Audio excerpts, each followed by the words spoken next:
people who've lost loved ones. And as I was praying, and I said to the Lord, Lord, what can I do for you today, Lord? And like as if the Lord was speaking to me, he said, you can go there today, Harry, and you can tell people how much you love the Lord and how much he loves me and all of you. Without the Lord, we haven't got nothing. And I just want to share now with you about the old Harry.Smith. Just a little bit. My wife's been saved for over 20 years. I was never interested. Didn't care about nothing except myself and my family.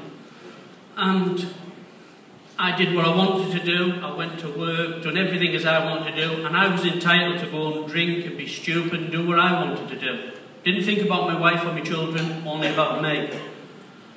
And about 18 years this year, there come a big thing in my life. I rang my dad up and he said, your mum's got cancer. And they've given 7 weeks to live, Harry. And we come back to Darlington, and I couldn't believe it, couldn't get it in my head, couldn't believe it, but my mum was saved. And one night, everybody had been there, and it was the night before she died. And she said, go home, my lad. It was about tea time. She said, go home. And she said, go with the lads and have a drink. Forget about things, we'll have dinner tomorrow. And I didn't know at the time that it was like God was using my mum to speak to me. And I went and I got on the bus on Honeypot with all the lads to go and have a drink, as I usually do. You know what I mean? I like to drink. And I got on that bus and I don't know what happened. I just said, lads, I'm not going. And I said, stop the bus. And I got off. And I went back up to my mum and I said, look, Dallas, I'm going to take you down to the club tonight. I said, I want time with my mum. And I went back and supped with my mum, and I've always been a man's man. Always shared everything with my dad. Never really had no time with my mum. Loved my mum, thought the world of her, but like always been a man's man. And that night, me and my mum stood and we shared. I washed her hair, which was never heard of in our family for a man to do anything like that. I washed her hair and we stood talking. And she said, like God was speaking through her, God was telling her. Like she said, you know what, Harry? She said, we're all going to die one day. She said, I miss my dad. She was about my granddad. She said, I miss him every day, Harry. She said, but my biggest fear is you're very bad-tempered and you've never got a peace in your life.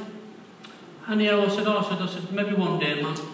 And the next morning, that was it. Forgot about everything. The next morning, I went coursing with some of the lads. And when I come back, I seen Sydney Ark and a few other men outside the house. And they said, your mum's died. And I couldn't believe it. And a Christian brother come over, he said, you know, Harry, he said, you'll thank God one day. I said, please, I said, listen, I said, don't start. I said, well, that rubbish on me today. I said, go look through that window and look at me dad. He's broken-hearted. And she's a young woman. I said, so where's God now? And this went on for up until 18 months ago. It made me very bitter, very angry. I couldn't be around Christian people. I couldn't be around them. I didn't even like to pull where there was. But my wife, she loves the Lord and she always loved the Lord and she used to pray for me. I used to drop her off at conventions and go away. And as time was going on, I was getting very bitter. And I seemed to be getting into a lot of trouble. I was taking drink and I would seem to be getting into fights and stupid things. And like the devil was having a field day with me. The devil could make me do anything. And genuinely, it was going on and it was destructing me and my family. And I was selfish, a very selfish person. I used to try and stop my wife from going to the church. You don't love me, you want to go to the church. You spend more time with the church than what you do with me. Very petty and very selfish. And if I got into a problem or a fight or anything, I'd fetch it back home into that trailer or their house, and I would want to whack everybody up and tell them how I felt, what was happening. And it was wrong. I was so blind, I couldn't see. And 18 months ago, we were on a convention, and it fetched us down to my knees, and this is the truth. I didn't know, I thought my shoulders were big enough to carry anything. And unfortunately, they won't. And I was listening to a meeting one night, and I listened to it, and the first time it ever sung what God has done for me, what Jesus Christ died on that cross and done for me. And I went back and I fell on my knees in the trail and I was crying. And I'm not one for crying, but I was crying and crying my eyes out like a baby. And the next morning, I know something was happening, and I was still going. I was going to drop some mattresses off, and I bumped into a brother, Alex Davison, and I said, lend us your tom-tom. I said, I'm going to drop this stuff off in London. And he said, all right, and we stood talking and all that, but I was seemed to be lingering around. And that morning I gave my life to the Lord. And I'm not joking, it's the greatest thing I've ever done in my life. There was such a weight lifted off my shoulders. And the last 18 months been the best walk I've ever had. I can't tell you, for anybody who's unsaved, I can't explain it to you, but when God opens your eyes, you know what's important to you, your family, your children, unsaved. You should thank God every day. And it come to just before Christmas, and my lass was getting married. And I'd been to the doctors, and I was out talking, the doctors rang me up. He said, I've got some news to tell you, Harry. I said, what in the world's the doctor got on the phone to me? And he said, I think you've got cancer, Harry. I said, it's impossible. I said, I can't. I said, I haven't got cancer. He said, you have, Harry. He said, your blood is up. He said, I'm sending you tomorrow morning to Middlesbrough. And I went, and I couldn't believe it. Couldn't believe it. Said, we're going to do some biopsies and that. And we went away to Israel, me and my wife, and when we come back, we were waiting for the results. But I couldn't walk on this leg. It was absolutely killing me. I was limping, as the brothers will tell you. And I just couldn't believe it. And I said, no, I haven't. And anyhow, we were praying to the Lord and everything. And when I come back, the results was positive. I have got cancer. I had a tumour in my hip, and that's why I'm walking. I've got prostate cancer, and I haven't been very well. And but God's, from then till now, God's got such a hold on me, and He's given me such a peace. I feel like I can go anything and get through anything. And it's unbelievable, honestly, and it's only God.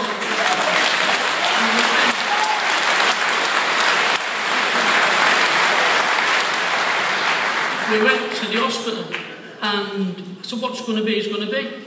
And all the way through, these doctors, I'm saying, listen, I'm saved, tell me the truth, I'm a Christian. I said, I ain't got no fear where I'm going. I said, I know. I said, just tell me.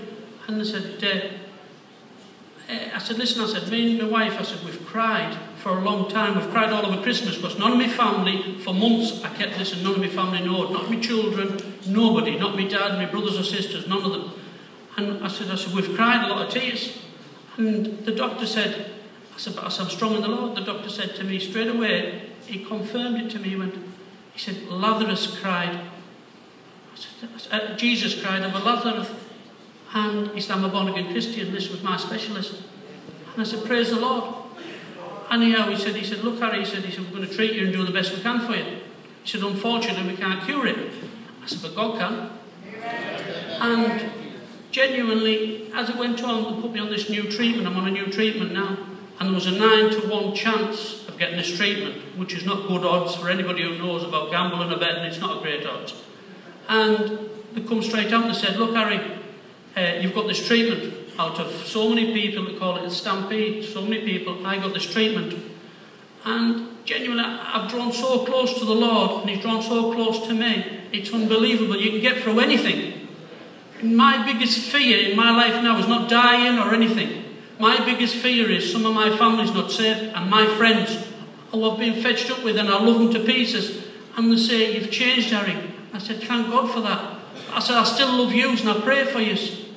And genuinely, for anybody who's not saved in here tonight, without the love of the Lord, you've got nothing. Money, motors, dogs, horses, whatever's in this world will fade away, and you'll get sick, and you'll move on to the next thing. You'll never have a peace in your life unless you've got the Lord. And my Lord takes care of me, and He's in control of whatever comes along. I know the Lord loves me. And listen, honestly, please, and I mean it honestly, genuine, and people might say, you're stupid or you're a crank or anything. People can think what they want, but genuinely, you need to waken up and look at what God's given you every day. When you see your kids healthy, when you see your wife healthy, your family, grandchildren, you should thank God. We should get on our knees and thank Him every day. I don't, but I should. But I just thank God that I'm here tonight. Honestly, I really, really do. And I love you. And for the ones who don't know the Lord, please give him a chance, because he'll change your life and he'll get you through anything. God bless.